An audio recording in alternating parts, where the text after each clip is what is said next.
ഇത് വളരെയധികം പ്രത്യേകതകളുള്ള ഒരു കേസായിരുന്നു. ഈ രഞ്ജിത്ത് ശ്രീനിവാസൻ എന്ന് പറഞ്ഞ ആളുമായിട്ട് കൊലയാളികൾക്ക് പ്രത്യേകിച്ച് എന്തെങ്കിലും വിരോധമോ വൈരാഗ്യമോ ഉണ്ടായിരുന്നില്ല. അദ്ദേഹം OBC മോർച്ചയുടെ സംസ്ഥാന സെക്രട്ടറി ആയിരുന്നു എന്നുള്ളതാണ് മരണത്തിന് കാരണമായ സംഗതി. രഞ്ജിത്ത് ശ്രീനിവാസനെ കൊല്ലുന്നതിൻ്റെ തലേ ദിവസം രാത്രി SDPI നേതാവായിരുന്ന KS ഷാനിനെ ചില RSS പ്രവർത്തകർ വെട്ടിക്കൊലപ്പെടുത്തി. വെട്ടേറ്റ് ആശുപത്രിയിലെത്തി, അധികം വൈകാതെ മരണമടഞ്ഞു. അതേ തുടർന്ന് നാട്ടിലെമ്പാടും പോപ്പുലർ ഫ്രണ്ടുകാർ പ്രകോപിതരായി അക്രമാസക്തരായി മുദ്രാവാക്യങ്ങൾ വിളിച്ച്, പ്രകോപനപരമായ മുദ്രാവാക്യങ്ങൾ വിളിച്ച് പ്രകടനം നടത്തി. എറണാകുളം MG റോഡിൽ പോലും രാത്രി 10 മണിക്ക് ശേഷം ഇങ്ങനെ പ്രകടനം കാണുകയുണ്ടായി.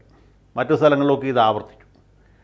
നേരം പുലരുന്നതിന് മുമ്പ് ആരെങ്കിലും ഒരാളെ കൊന്ന് ഇതിന് പകരം വീട്ടേണ്ടത് പോപ്പുലർ ഫ്രണ്ട് എന്ന് പറഞ്ഞ സംഘടനയുടെ അഭിമാനത്തിൻ്റെ ഒരു പ്രശ്നമായിരുന്നു. ആലപ്പുഴയിലെ മിക്കവാറും നേതാക്കന്മാർക്കും ആ സമയത്ത് തന്നെ പോലീസ് സംരക്ഷണം നൽകി. മിക്കവാറും RSS നേതാക്കളുടെയൊക്കെ വീട്ടിൽ പോലീസ് പിക്കറ്റ് ഏർപ്പെടുത്തി. അപ്പോൾ പോലീസ് പിക്കറ്റ് ഇല്ലാത്ത ആരുടെ വീട്ടിലാണ് എന്നുള്ളത് ഇവർക്ക് അറിയാമായിരുന്നു. കാരണം പോലീസിനകത്തും പോപ്പുലർ ഫ്രണ്ടിന് കാര്യങ്ങൾ കൃത്യമായിട്ട് അറിവ് കൊടുക്കുന്ന ചാരന്മാരുണ്ട്.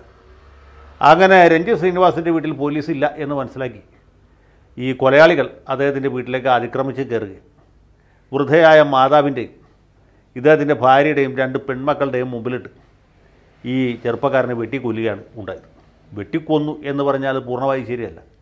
കൂടം കൊണ്ട് പാറ പൊട്ടിക്കാൻ ഉപയോഗിക്കുന്ന ഈ ഒരു ചിറ്റിക പോലത്തെ സാധനമാണ് കൂടം.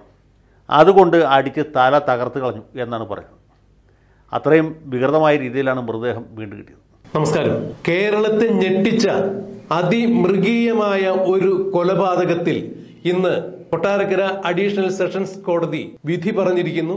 ഈ കേസിൽ നേരിട്ട് ബന്ധപ്പെട്ട 15 പ്രതികൾക്കും തൂക്കുകയർ വിധിച്ചുകൊണ്ടായിരുന്നു ബഹുമാനപ്പെട്ട കോടതിയുടെ വിധി ഉണ്ടായത്. കേരളത്തിൽ തന്നെ ഏറ്റവും ശ്രദ്ധേയമായ ഒരു വിധി തന്നെയായിരുന്നു ഇത്.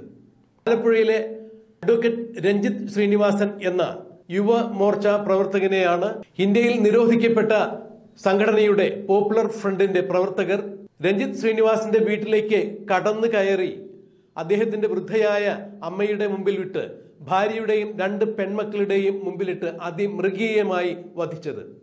വെട്ടിക്കൊലപ്പെടുത്തുക എന്ന് പറഞ്ഞാൽ അത് ഈ കൊലപാതകത്തെ സംബന്ധിച്ചിടത്തോളം വളരെ ലളിതമായ വിവരണമായി പോകും. കരിങ്കല്ല് അടിച്ചു പൊളിക്കാൻ ഉപയോഗിക്കുന്ന കൂടം ഉപയോഗിച്ച് രഞ്ജിത്ത് ശ്രീനിവാസന്റെ തല അടിച്ചു തകർത്തു കളഞ്ഞു എന്നുള്ളതാണ് എടുത്തു പറയേണ്ട വസ്തുത. അത്രത്തോളം മൃഗീയമായി തന്നെയാണ് പോപ്പുലർ ഫ്രണ്ട് എന്ന സംഘടനയുടെ പ്രവർത്തകർ ഈ രഞ്ജിത്ത് ശ്രീനിവാസൻ എന്ന പ്രവർത്തകന്റെ, യുവമോർച്ച പ്രവർത്തകന്റെ കൊലപാതകം നടത്തിയത്. വളരെ നാളുകൾക്ക് മുൻപ് തന്നെ ഇവർ ഒരു ഹിറ്റ് ലിസ്റ്റ് തയ്യാറാക്കിയിട്ടുണ്ടായിരുന്നു. തങ്ങളുടെ പ്രസ്ഥാനത്തിന് എതിരെ നിലകൊള്ളുന്ന ആളുകളുടെ ലിസ്റ്റ് തയ്യാറാക്കി ആരൊക്കെ എപ്പോഴൊക്കെ വധിക്കപ്പെടണം, എങ്ങനെയൊക്കെ വധിക്കണം എന്നുള്ള ലിസ്റ്റ് തയ്യാറാക്കിയിട്ടുണ്ടായിരുന്നു. അതിൻ പ്രകാരം തന്നെയാണ് പോപ്പുലർ ഫ്രണ്ടിന്റെ ഒരു പ്രവർത്തകനെ കൊന്നു എന്നുള്ള കാരണത്താൽ, അതായത് രഞ്ജിത്ത് ശ്രീനിവാസന്റെ സംഘടനയിൽപ്പെട്ട ആളുകൾ പോപ്പുലർ ഫ്രണ്ടിൽപ്പെട്ട ഒരു പ്രവർത്തകനെ കൊന്നു എന്നുള്ളതിന് പ്രതികാരമായി ഈ കൊലപാതകവുമായി യാതൊരു തരത്തിലും ബന്ധമില്ലാത്ത രഞ്ജിത്ത് ശ്രീനിവാസനെ രാത്രി ഇരുണ്ടു വെളുക്കുന്നതിന് മുമ്പ് അവരുടെ പ്രവർത്തകന്റെ കൊലപാതകത്തിന് പ്രതികാരമായി ഒരു കൊല ചെയ്ത് പ്രതികാരം വീട്ടുകയായിരുന്നു.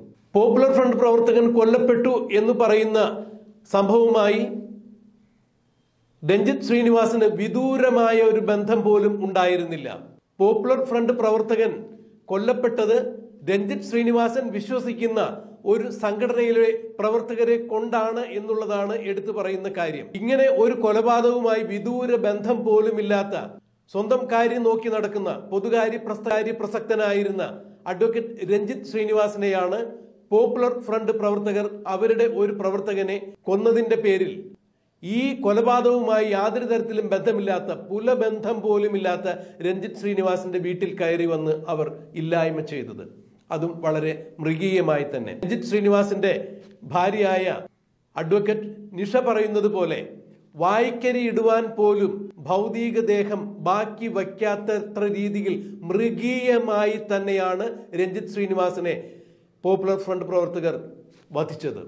ഇപ്പോൾ ബഹുമാനപ്പെട്ട കോടതി ഈ കേസുമായി ബന്ധപ്പെട്ട് രഞ്ജിത്ത് ശ്രീനിവാസന്റെ കൊലപാതകവുമായി ബന്ധപ്പെട്ട് 15 പേർക്കും വധശിക്ഷ നൽകിയിരിക്കുന്നു എന്നുള്ളതാണ് ഏറ്റവും എടുത്തു പറയേണ്ട വസ്തുത. കേരളത്തിൽ അപൂർവങ്ങളിൽ അത്യപൂർവമായ ഒരു വിധി പ്രസ്താവമാണ് ഇന്ന് കോടതി നടത്തിയിരിക്കുന്നത്. കേസുമായി ബന്ധപ്പെട്ട 15 പേർക്കും വധശിക്ഷയാണ് കോടതി വിധിച്ചിരിക്കുന്നത്. അത്യപൂർവങ്ങളിൽ അത്യപൂർവമായ കേസാണ് ഇത്, അല്ലെങ്കിൽ വിധിയാണ് ഇത് എന്നാണ് അഡ്വക്കേറ്റ് എസ് ജയശങ്കർ ചൂണ്ടിക്കാണിക്കുന്നത്. തന്റെ അഭിഭാഷക വൃത്തിയിൽ കേരളത്തിൽ ഇന്നേ വരെ ഇത്തരത്തിൽ ഒരു വിധി പ്രസ്താവ്യം ഉണ്ടായിട്ടില്ല എന്ന് തന്നെയാണ് അഡ്വക്കേറ്റ് എസ് ജയശങ്കർ എടുത്തു പറയുന്നത്. മഹാരാജാസ് കോളേജിൽ അഭിമന്യു എന്ന ഒരു ചെറുപ്പക്കാരൻ കൊലക്കത്തിക്കിരയായി പരലോകം പോവുകയുണ്ടായി. അഭിമന്യുവിന്റെ കേസ് പോലും വിളിച്ചിട്ടില്ല എന്നുള്ളതിന്റെ അടിസ്ഥാനത്തിൽ അത്തരം കാര്യങ്ങളുമായി തട്ടിച്ചു നോക്കുമ്പോൾ രഞ്ജിത്ത് ശ്രീനിവാസന്റെ കേസ് വളരെ പെട്ടെന്ന് തന്നെ കോടതി വിളിക്കുകയുണ്ടായി, എടുക്കുകയുണ്ടായി. 2021 നടന്ന ഈ കേസിന് 2024 ആയപ്പോഴേക്കും വിധി വന്നിരിക്കുന്നു എന്നുള്ളതാണ് ഏറെ എടുത്തു പറയേണ്ട വസ്തുത. നിയമവൃത്തങ്ങളെ എത്ര ശ്ലാഘിച്ചാലും മതിയാവില്ല എന്ന് തന്നെയാണ് അഡ്വക്കേറ്റ് എസ് ജയശങ്കറും രഞ്ജിത്ത് ശ്രീനിവാസന്റെ ഭാര്യയായ അഡ്വക്കേറ്റ് നിഷയും രേഖപ്പെടുത്തുന്നത്. രഞ്ജിത്ത് ശ്രീനിവാസൻ എന്ന അഭിഭാഷകന്റെ മൃഗീയമായ കൊലപാതകത്തെക്കുറിച്ച് അഡ്വക്കേറ്റ് എസ് ജയശങ്കർ സവിസ്തരം പ്രസ്താവിക്കുന്നത് നമുക്കൊന്ന് കേൾക്കാം. കോളറക്ക സൃഷ്ടിച്ച ആലപ്പുഴയിലെ അഡ്വക്കേറ്റ് രഞ്ജിത്ത് ശ്രീനിവാസൻ കൊലക്കേസിലെ 15 പ്രതികളെ വിചാരണ കോടതി മരണപര്യന്തം തൂക്കിലേറ്റാൻ ശിക്ഷിച്ചു. നിരവധി വർഷത്തെ തടവും പിഴയും വേറെയും വിധിച്ചിട്ടുണ്ട്. അതൊന്നും ഇവിടെ എണ്ണി പറയാൻ സമയമില്ലാത്തതുകൊണ്ടും അതിൻ്റെ വിശദാംശങ്ങളിൽ വലിയ പ്രാധാന്യമില്ലാത്തതുകൊണ്ടും ആ ഭാഗത്തേക്ക് പോകുന്നില്ല. ഇത് വളരെയധികം പ്രത്യേകതകളുള്ള ഒരു കേസായിരുന്നു. ഈ രഞ്ജിത്ത് ശ്രീനിവാസൻ എന്ന് പറഞ്ഞ ആളുമായിട്ട് കൊലയാളികൾക്ക് പ്രത്യേകിച്ച് എന്തെങ്കിലും വിരോധമോ വൈരാഗ്യമോ ഉണ്ടായിരുന്നില്ല. അദ്ദേഹം OBC മോർച്ചയുടെ സംസ്ഥാന സെക്രട്ടറി ആയിരുന്നു എന്നുള്ളതാണ് മരണത്തിന് കാരണമായ സംഗതി. രഞ്ജിത്ത് ശ്രീനിവാസനെ കൊല്ലുന്നതിൻ്റെ തലേ ദിവസം രാത്രി SDPI നേതാവായിരുന്ന KS ഷാനിനെ ചില RSS പ്രവർത്തകർ വെട്ടിക്കൊലപ്പെടുത്തി. വെട്ടേറ്റ് ആശുപത്രിയിലെത്തി അധികം വൈകാതെ മരണമടഞ്ഞു. അതേ തുടർന്ന് നാട്ടിലെമ്പാടും പോപ്പുലർ ഫ്രണ്ടുകാർ പ്രകോപിതരായി അക്രമാസക്തരായി മുദ്രാവാക്യങ്ങൾ വിളിച്ച്, പ്രകോപനപരമായ മുദ്രാവാക്യങ്ങൾ വിളിച്ച് പ്രകടനം നടത്തി. എറണാകുളം MG റോഡിൽ പോലും രാത്രി 10 മണിക്ക് ശേഷം ഇങ്ങനെ പ്രകടനം കാണുകയുണ്ടായി. മറ്റു സ്ഥലങ്ങളിലൊക്കെ ഇത് ആവർത്തിച്ചു. നേരം പുലരുന്നതിന് മുമ്പ് ആരെങ്കിലും ഒരാളെ കൊന്ന് ഇതിന് പകരം വീട്ടേണ്ടത് പോപ്പുലർ ഫ്രണ്ട് എന്ന് പറഞ്ഞ സംഘടനയുടെ അഭിമാനത്തിൻ്റെ ഒരു പ്രശ്നമായിരുന്നു. ആലപ്പുഴയിലെ മിക്കവാറും നേതാക്കന്മാർക്കും ആ സമയത്ത് തന്നെ പോലീസ് സംരക്ഷണം നൽകി. മിക്കവാറും RSS നേതാക്കളുടെയൊക്കെ വീട്ടിൽ പോലീസ് പിക്കറ്റ് ഏർപ്പെടുത്തി. അപ്പോൾ പോലീസ് പിക്കറ്റ് ഇല്ലാത്ത ആരുടെ വീട്ടിലാണ് എന്നുള്ളത് ഇവർക്ക് അറിയാമായിരുന്നു. കാരണം പോലീസിനകത്തും പോപ്പുലർ ഫ്രണ്ടിന് കാര്യങ്ങൾ കൃത്യമായിട്ട് അറിവ് കൊടുക്കുന്ന ചാരന്മാരുണ്ട്. അങ്ങനെ രഞ്ജിത്ത് ശ്രീനിവാസൻ്റെ വീട്ടിൽ പോലീസ് ഇല്ല എന്ന് മനസ്സിലാക്കി ഈ കൊലയാളികൾ അദ്ദേഹത്തിൻ്റെ വീട്ടിലേക്ക് അതിക്രമിച്ച് കയറുകയും വൃദ്ധയായ മാതാവിൻ്റെയും ഇദ്ദേഹത്തിൻ്റെ ഭാര്യയുടെയും 2 പെൺമക്കളുടെയും മുമ്പിലിട്ട് ഈ ചെറുപ്പക്കാരനെ വെട്ടിക്കൊല്ലുകയാണ് ഉണ്ടായത്. വെട്ടിക്കൊന്നു എന്ന് പറഞ്ഞാൽ പൂർണ്ണമായി ശരിയല്ല.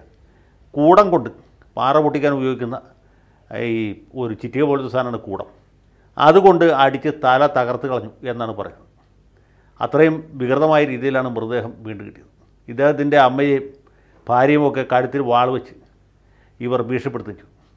അതിനെ തുടർന്ന് പ്രതികളെല്ലാവരും സമാധാനപരമായിട്ട് പിരിഞ്ഞുപോയി. ആ നാട്ടിൽ വലിയ സംഘർഷം പൊട്ടിപ്പുറപ്പെട്ടു. പോലീസ് പ്രതികളെ അന്വേഷിച്ച് കണ്ടെത്തി. 1 മുതൽ 8 വരെ പ്രതികൾ കുറ്റകൃത്യത്തിൽ നേരിട്ട് പങ്കെടുത്തവരാണ്, അതായത് ദേഹോദരം ഏൽപ്പിച്ചവരാണ്. 9 മുതൽ 12 വരെയുള്ള ആളുകൾ ഈ രഞ്ജിത്ത് ശ്രീനിവാസൻ ഓടി പുറത്തു പോകാതിരിക്കാൻ വേണ്ടി 4 ഭാഗത്തും കാവൽ നിന്നവരാണ്. മറ്റ് 3 പ്രതികൾ ഗൂഢാലോചനയിൽ പങ്കെടുത്തവരാണ്. ഗൂഢാലോചനയൊക്കെ സാധാരണ രീതിയിൽ കോടതിയിൽ തെളിയിക്കാൻ ബുദ്ധിമുട്ടാണ്. പക്ഷേ ഈ കേസിൽ ഇലക്ട്രോണിക് എവിഡൻസ് അടക്കം ഉണ്ടായിരുന്നു. അങ്ങനെ 15 പ്രതികൾ അറസ്റ്റ് ചെയ്യപ്പെട്ടു. അവർക്ക് കോടതി ജാമ്യം നിഷേധിച്ചു. വിചാരണ കോടതി ജാമ്യം നിഷേധിച്ചു. ഹൈക്കോടതിയും ജാമ്യം നിഷേധിച്ചു. കാരണം അത്രയും പൈശാചികമായ കൊലപാതകമായിരുന്നു. ഈ പ്രതികൾ പുറത്തിറങ്ങി നടന്നാൽ അത് സമാധാന ജീവിതം ആഗ്രഹിക്കുന്ന മറ്റാളുകളുടെ ജീവൻ കൂടി ഭീഷണിയാവും എന്ന് കോടതിക്ക് തോന്നി. അതുകൊണ്ടാണ് ഹൈക്കോടതിയും ജാമ്യം നിഷേധിച്ചത്. അതുകൊണ്ട് വിചാരണ തീരുന്നവരെ പ്രതികൾ ജയിലിൽ കിടക്കേണ്ടതായിട്ട് വന്നു. അങ്ങനെ പ്രതികൾക്ക് ജാമ്യം കിട്ടാത്തതുകൊണ്ട് കോടതി ഇതിൻ്റെ വിചാരണ വേഗത്തിൽ നടത്താൻ ഉത്തരവിട്ടു. അതിനിടയ്ക്ക് വേറൊരു വൈതരണ കൂടി ഉണ്ടായി. ആലപ്പുഴ ബാറിലുള്ള അഭിഭാഷകർ ആരും തന്നെ പ്രതികൾക്ക് വേണ്ടി ഹാജരാവില്ല എന്നൊരു തീരുമാനമെടുത്തു. പോപ്പുലർ ഫ്രണ്ടുകാരായ അഭിഭാഷകർക്ക് പോലും പ്രതികൾക്ക് വേണ്ടി ഹാജരാവാൻ പറ്റാത്ത അവസ്ഥയുണ്ട്.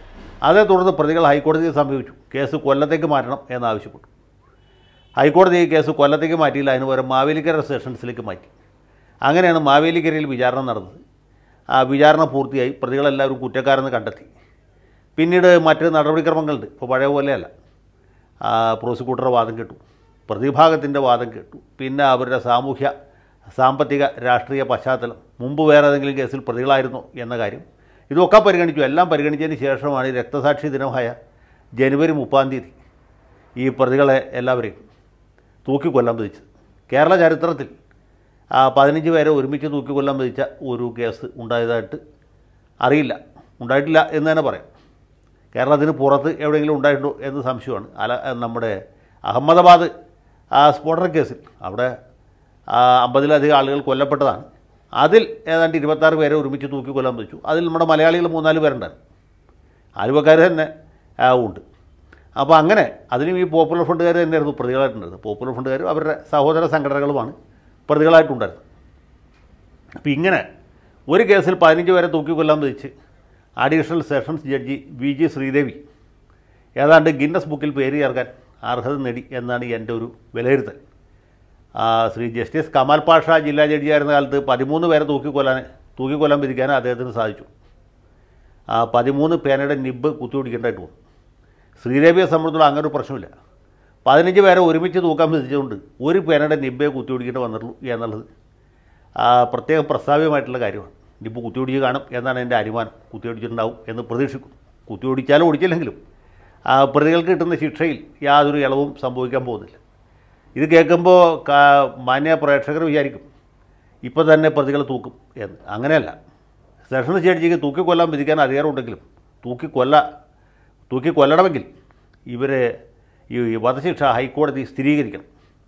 പ്രതികൾ അപ്പീൽ കൊടുത്താലും കൊടുത്തില്ലെങ്കിലും ഈ കേസിൻ്റെ കെട്ട്, സാക്ഷിമൊഴികളും മറ്റ് രേഖകളും മറ്റ് തോണ്ടി സാമഗ്രികളും എല്ലാം കൂടി ചേർത്ത് വലിയൊരു കെട്ടാക്കി ഇന്ന് തന്നെ മാവേലിക്കരയിൽ നിന്ന് എറണാകുളത്ത് ഹൈക്കോടതിയിലേക്ക് അയക്കും. ഹൈക്കോടതി അത് കിട്ടിക്കഴിഞ്ഞാൽ പ്രതികൾക്കും അതുപോലെ പ്രോസിക്യൂട്ടർക്കും എല്ലാം നോട്ടീസ് കൊടുത്ത് ഇതിൻ്റെ സകല രേഖകളും തെളിവുകളും സാക്ഷിമൊഴികളൊക്കെ ചിക്കി ചകഞ്ഞ് പരിശോധിക്കും. കൂലങ്കഷമായി പരിശോധിച്ച് അതിൻ്റെ തെളിവും നിയമവും പരിശോധിച്ചതിന് ശേഷം ശിക്ഷ സ്ഥിരീകരിക്കുകയോ അല്ലെങ്കിൽ ശിക്ഷ ഇളവ് ചെയ്യുകയോ ഉണ്ടാകും. ഇതാണ് അതിനകത്ത് സാധാരണ നടപടിക്രമം, നിയമപരമായിട്ടുള്ള ഒരു ബാധ്യതയാണ്. അപ്പോൾ ഇതുമായി ബന്ധപ്പെട്ട് പറയേണ്ട ഒരു കാര്യം കൂടിയുണ്ട്. കേസ് ഷാനെ കൊന്നതിൻ്റെ പ്രതികാരമായിട്ടുള്ള രഞ്ജി ശ്രീനിവാസൻ്റെ കൊലപാതകമുണ്ട്. ഈ ഷാൻ കൊലക്കേസിലെ പ്രതികൾക്ക് എല്ലാവർക്കും ജാമ്യം കിട്ടി. അവരിപ്പോൾ നാട്ടിൽ നെഞ്ചും പിരിച്ച് നടക്കുക. ആ കേസിൻ്റെ വിചാരണ ഇതുവരെ തുടങ്ങിയിട്ടില്ല. അത് ഇരട്ട നീതിയാണ് എന്ന് ഈ കൊല ചെയ്യപ്പെട്ട ഷാൻ്റെ പിതാവ് കഴിഞ്ഞ ദിവസം പത്രസമ്മേളനം നടത്തി നാട്ടുകാരോട് പറയുന്നുണ്ടായി. അദ്ദേഹത്തിൻ്റെ പത്രസമ്മേളനത്തിൻ്റെ റിപ്പോർട്ട് മാധ്യമം പത്രത്തിൽ വായിച്ചു. അതിലൊരു വാചകം ഇങ്ങനെയായിരുന്നു: SDPI നേതാക്കൾക്ക് പോലും ഷാൻ കൊലക്കേസിൻ്റെ കാര്യത്തിൽ യാതൊരു താല്പര്യവുമില്ല എന്നാണ് അദ്ദേഹം പറഞ്ഞത്. വിചാരണ തുടങ്ങിയിട്ടില്ല എന്ന് മാത്രമല്ല, കഴിഞ്ഞ ദിവസമാണ് പ്രോസിക്യൂട്ടറെ നിയമിച്ചത് എന്നും പറയും. പക്ഷേ CPMകാരുടെ ഭാഷ്യമനുസരിച്ച് സർക്കാരിന് ബോധ്യമുള്ള ഒരു അഭിഭാഷകനെ നേരത്തെ സ്പെഷ്യൽ പ്രോസിക്യൂട്ടറായിട്ട് തീരുമാനിച്ചു. കോട്ടയത്തെ പ്രഗത്ഭനായ ഒരു അഭിഭാഷകരെയാണ് നിശ്ചയിച്ചത്. പക്ഷേ അദ്ദേഹത്തെക്കുറിച്ച് പോപ്പുലർ ഫ്രണ്ടുകാർക്ക് വേണ്ടത്ര ബോധ്യമില്ലാത്തതുകൊണ്ട് അവർ നിർദ്ദേശിച്ച ഒരാളെ ഇപ്പോൾ പുതിയതായിട്ട് നിയമിച്ചിട്ടുണ്ട്. ആ മാന്യദേഹമായിരിക്കും ഇനി ആലപ്പുഴ സെഷൻസ് കോടതിയിൽ ഈ ഷാൻ കൊലക്കേസിൻ്റെ പ്രോസിക്യൂട്ടറായിട്ട് പ്രവർത്തിക്കുക എന്നാണ് മനസ്സിലാക്കുന്നത്. അതെന്തുമാകട്ടെ, ഷാൻ കൊലക്കേസിലെ പ്രതികളും തീർച്ചയായിട്ടും കുറ്റക്കാരാണെങ്കിൽ അവരുടെ പേരിൽ നടപടി ഉണ്ടാകേണ്ടതാണ്. അവർക്കും കഠിനമായ ശിക്ഷ തന്നെ കൊടുക്കേണ്ടതാണ്. എന്തുകൊണ്ട് 15 പേർക്ക് ഒരുമിച്ച് തൂക്കിക്കൊല വിധിച്ചു എന്ന് ചോദിച്ചാൽ എനിക്ക് തോന്നുന്നത് നിസ്സഹായനായൊരു മനുഷ്യനെ അയാളുടെ ഭാര്യയുടെയും വൃദ്ധയായ അമ്മയുടെയും പെൺമക്കളുടെയും മുമ്പിലിട്ട് വെട്ടിക്കൊന്നു എന്ന ഘടകമായിരിക്കാം കോടതിയെ കൂടുതലായിട്ട് സ്വാധീനിച്ചിരിക്കുന്നത്. മാത്രവുമല്ല, ഈ പ്രതികളെല്ലാവരും തന്നെ നിരോധിക്കപ്പെട്ട ഭീകര സംഘടനയുടെ വിധ്വംസക പ്രവർത്തനങ്ങൾക്ക് കുപ്രസിദ്ധി നേടിയ കൈവെട്ട്, കാൽവെട്ട്, കഴുത്തുവെട്ട് ഇതിലൊക്കെ സ്പെഷ്യലൈസ് ചെയ്തിട്ടുള്ള കൊലപാതകത്തെ ഒരു കലയും ശാസ്ത്രവുമാക്കി വികസിപ്പിച്ച ഒരു മഹാസംഘടനയുടെ എളിയ പ്രവർത്തകരാണ് എന്നുള്ളതും ഒരു കാരണമായിരിക്കാം. പിന്നെ ഇവർ തന്നെയാണ് മര്യാദയ്ക്ക് ജീവിച്ചു, മര്യാദയ്ക്ക് ജീവിച്ചാൽ നിങ്ങൾക്കിവിടെ ജീവിക്കാം എന്ന മുദ്രാവാക്യം വിളിച്ചുകൊണ്ട് ആലപ്പുഴ പട്ടണത്തെ പ്രകമ്പനം കൊള്ളിച്ച്. അപ്പോൾ ഇങ്ങനെയുള്ള മുദ്രാവാക്യങ്ങൾ വിളിക്കുമ്പോൾ ഞാൻ അന്ന് പറഞ്ഞാണ്, ഈ മുദ്രാവാക്യമൊന്നും കേട്ടാൽ ആരും പേടിക്കൊന്നുമില്ല. നിങ്ങളെ തടി നിങ്ങൾ തന്നെയാണ് സൂക്ഷിക്കേണ്ടത്. മര്യാദയ്ക്ക് ജീവിച്ചു, മര്യാദയ്ക്ക് ജീവിച്ചാൽ നിങ്ങൾക്കിവിടെ ജീവിക്കാം. അല്ലെങ്കിൽ എന്ത് പറ്റും? ഇതിപ്പോൾ ഇവർക്ക് പറ്റും. 15 ആളുടെ കഴുത്തിന് മുകളിൽ കയറാണ് തൂങ്ങിക്കിടക്കുന്നത്. കാര്യം വലിയ സിദ്ധാന്തമൊക്കെ പറയാം. ഈ കേസ് അന്വേഷിച്ച പോലീസ് ഇൻസ്പെക്ടർ വീട് എവിടെയാണെന്ന് ഞങ്ങൾക്കറിയാം. അയാളുടെ ഭാര്യയ്ക്ക് എവിടെയാണ് ജോലി ഞങ്ങൾക്കറിയാം. കേസ് വിചാരണ ചെയ്ത ജഡ്ജിയുടെ ഭർത്താവിന് എന്താണ് ജോലി, അവരുടെ മക്കൾ ഏത് സ്കൂളിലാണ് പഠിക്കുന്നത് ഞങ്ങൾക്കറിയാം എന്നൊക്കെ പ്രസംഗിക്കാം. പക്ഷേ അതിനപ്പുറത്ത് ഒരു പിണ്ണാക്കം ചെയ്യാൻ പറ്റുകയില്ല. എന്ന കാര്യം ഇതിൻ്റെ പുറകെ നടക്കുന്ന ആളുകൾ ഇനിയെങ്കിലും ഓർമ്മിക്കുകയാണെങ്കിൽ നന്നായിരിക്കും.